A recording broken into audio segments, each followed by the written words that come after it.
Right. Now, you mentioned the Goldman Sachs numbers that came out today, that their estimate that the market was talking about for most of the day.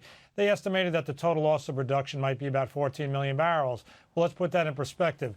The U.S. oil inventories right now are running 140 million barrels above the 5-year average. So you could take 14 million barrels out of that supply for a while. It's not nothing, but there's certainly plenty of cushion to handle that. So I think that's what the market is starting to consider. And the fact of the matter is the fire is devastating. I've been to Fort McMurray, so this has been almost kind of personal for me.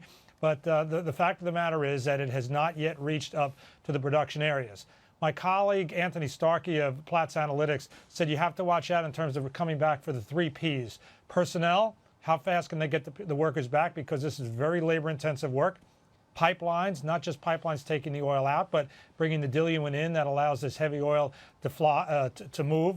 And power, what's the indication of the strength of the power system? Do you have down lines? You can't get power out to the field. So those 3 Ps are going to be very important for how fast they're able to get this thing back.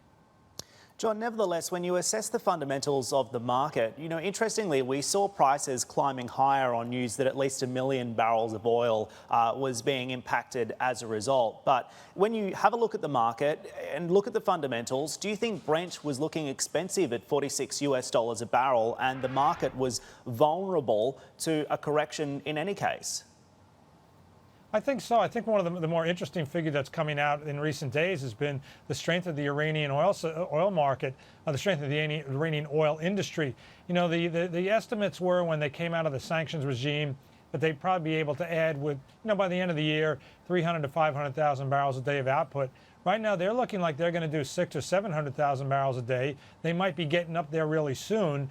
They've increased their sales to Europe to 700,000 barrels a day. They weren't even at that level before the European Union cut off their imports from Iran. So the Iranians are throwing very much a big monkey wrench into this market, and I think more than was expected, and I think that's a very bearish factor, really outweighing almost anything else. Yes, the U.S. continues to decline at a fairly steady rate, but I don't think this market was prepared for this much Iranian oil this fast.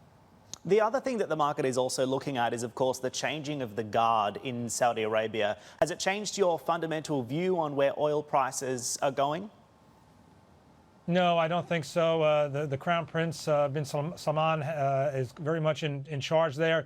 He wants to reorient the Saudi economy in many ways. You've got the Aramco IPO, so kind of the old line way of doing things, which was, well, we need some money, so let's all go to OPEC and reach an agreement and jack up the price. That's not happening. So I do think that OPEC will certainly face a very interesting meeting in June because of not only the change in Saudi Arabia, but the rise in Iranian output and the rise in Iraqi output as well. They were both up about 140,000 barrels a day in April, according to the Platts estimates. So going to be I think June 2nd is the date for the meeting, but I don't think the Saudis are changing their practice much.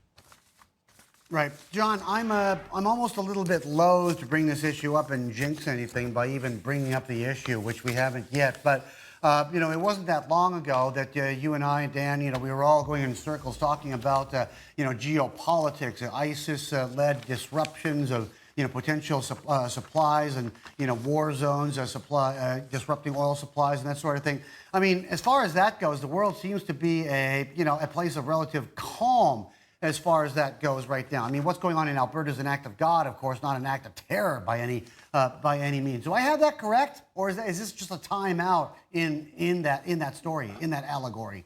Well, I think you still got a lot of geopolitics out there. I haven't seen the latest number on Libya, but their industry is still, I'm sure under 500,000 barrels a day out of a pre-Gaddafi output of around 1.7. So they've been kind of taken offline. But, that's really been baked into the market. The Syrians, people forget that the Syrians were producers of, 300,000 to 400,000 barrels a day. That obviously is mostly off or in the hands of ISIS. So it's still very much a factor. But, the world demand has slowed. I know there was a big talk about some Chinese import numbers. The fact is the Platts numbers on Chinese demand for March were down more than 1% year on year. So it's a mostly soft demand picture and a supply picture that certainly been affected by a drop in the U.S., but is still very robust. And these geopolitical things that have kept supply off the market, quite frankly, they're just They're just in the number, and they haven't been as disruptive as you would think, in part because of the rise in U.S. and to a degree Canadian output as well. And now, as I mentioned earlier, Iranian output and Iraqi output.